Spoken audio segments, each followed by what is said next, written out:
Death isn't so bad, he said, his mind already checked out of his life. He picked up a cord from one of the medical machines and unplugged it. I didn't know what it was. Overcome by his overwhelming words and feeling shaky, I needed some air and left the room. His name was Ronan. We became good friends in 7th grade. In 8th grade, he had a crush on one of my friends. Alex was the perfect girl for him, as they had similar interests and hobbies. So when she told me that she liked him back, I immediately told Ronan to ask her out because the school year was about to end. But he wanted to wait until the following year to ask her out because he wanted to spend time with her. When 9th grade came, Ronan finally asked Alex out to a football game. I was so happy for my friends to get together, but also a little worried about Ronan as he suffered from depression and already had several suicide attempts in his life. Once the game ended, I asked him something he never thought about before dating. Do you think you're ready to date even though your mental health is quite bad? He stared off into space for a long moment, then shrugged. I mean, nothing triggered it super badly this year yet, but possibly if we break up, then I guess it'll start up again. I couldn't shake off this worry that something bad would happen between them that would push Ronan over the edge, and I wasn't wrong. Once I got home from the game, Alex texted me, "Next time, drive me home because I don't want to deal with sitting in the back of a car with my boyfriend pleasuring himself in front of me." What? I responded. I just talked to him about his health and now he does this? In that moment, I regretted immediately that I encouraged them being together. I had no idea how right I was to worry and how bad it was going to get. 4 months later, I started seeing Ronan get more possessive and sexual over Alex. She told me he would ask for certain pics with her clothes off and force her to dress seductively so he could touch her. I could see in her eyes that she really needed help, so I decided to talk to him so this could all end in an orderly manner where everyone is satisfied. I met up with Ronan and told him everything Alex told me. He turned red and told me he has never dated before and doesn't know how to treat a girlfriend. I didn't know if this was a dumb excuse or the actual truth, but I chose to believe him and told him he needs to be a gentleman, polite and respectful. Apparently, none of that registered. 2 days later, I have Alex over to hang out. Something was clearly bothering her, so I decided to ask her. She immediately burst into tears and whispered, "I'm pregnant." I didn't know what to say after she said those 2 words. The air in the room felt thick and heavy with her grief. She told me his parents were going to host a party, but they were out late and needed help decorating the house before they came back home. So she went to his house after school to help out, and as she went inside, he led her to his room and forced her down on the bed. He stripped her clothes off, and while she was lying down, he slipped off the condom and mounted her. After he was done, he told her to go home and shower. When she was done telling me this, she pulled out a couple of pregnancy tests and showed them to me. They all came out positive. She told me that both his and her parents know about the baby, but refused her to get an abortion. All I could do to help comfort her was to hug and tell her everything was okay. I texted Ronan as soon as she went home. He wrote back saying it was none of my business. He wanted to make her his. 7 months after the incident, Ronan and Alex switched to a different school, so Alex wasn't the only girl pregnant at school, and Ronan wasn't bullied for forcing himself onto Alex. Apparently, everyone knew what he had done. Early one night, I was in my room drawing when I heard a flood of sirens ringing past my house. Nothing exciting ever happens around here, so I rushed down the street to see what was going on, only to find 3 police cars and an ambulance parked outside of Ronan's house.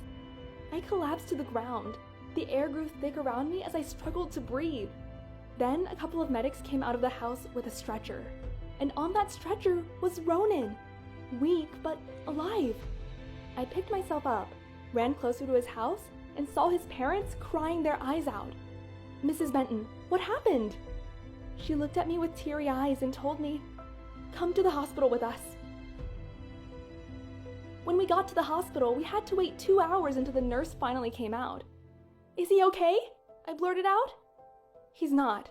The police found 2 bottles of Kyolic medicine in his room spilled across the floor. It's meant for high blood pressure, and on the bottle it's prescribed for Aaron Benton, his dad. I was in a state of shock. I felt so uneasy when she said that. She said his heart stopped when he overdosed on the medicine and that he almost died. I asked if I could see him. When I got to his room, several nurses were pinning him down and hooking him up to machines. Whenever I got a closer look at him, I saw everything. His eyes were bloodshot, his skin was pale, and he couldn't keep himself together. I want to die. Death isn't so bad, he said in a shaky voice. I put my hand on his face and told him he will be better soon. Ronan, you will soon have a kid to take care of. You can't just leave life like this. I need to. I can't be a father. I can't go on like this, he cried. If this is how my life is going to be, I don't want it anymore. Then he reached up and pulled on something. I know what hell feels like, so I'm getting out of this place. I ran out of the room, bursting into tears. I needed to be alone for a minute. I needed some air. And when I returned, several nurses were running into his room with machines yelling, "Code Blue! Code Blue!" From the door, through my tear-soaked eyes, I saw them desperately trying to bring him back to life. Nothing worked. Then they covered a blanket over his lifeless body. And suddenly, a bell rang in my mind. The machine he unplugged was his life support. Once again, the air grew thick around me.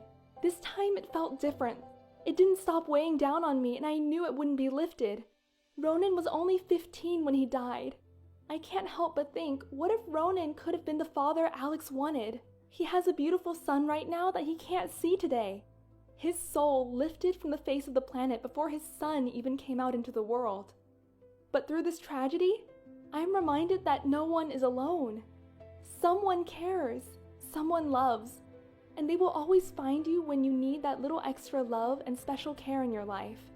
Ronan left a poem for his family to read on his birthday called "A Light and a Soul." The priest at his funeral read it, which brought everyone to tears. I dedicate this poem to whoever needs this extra love in their life. The night has come on. The stars walk the skies. Now let the blanket of snow fall on a body of a man who never needed to be known for, lying on the bed of death, only to a family who cared for him. So cold in the night, so all alone, with the sounds and smell of misdirection and death to call his home. The sky is so wide as the sea, with nowhere to go, nothing to be. Oh, where have you gone, love of my life? Oh, where have you gone while I lie here with the poison of my body takes over the end of my life? Oh, what do you see that I, like a tiny fish, dies, its eyes so dim, my breath goes shallow, blood filling my lungs? Spare me from this life. Spare me from the ripping knife through my flesh. If it takes me, you must, for I cry so sweetly for you, and my heart slowly beats. Let a pelt of the snowy white bark of a wet tree cover me so thick, so white. Let my soul take me into the sky like my very last flight. Let me frolic with the other sad souls where there is no pain, no death, no taken blood. Let me climb the ladder of love into your heart and find my true place in life.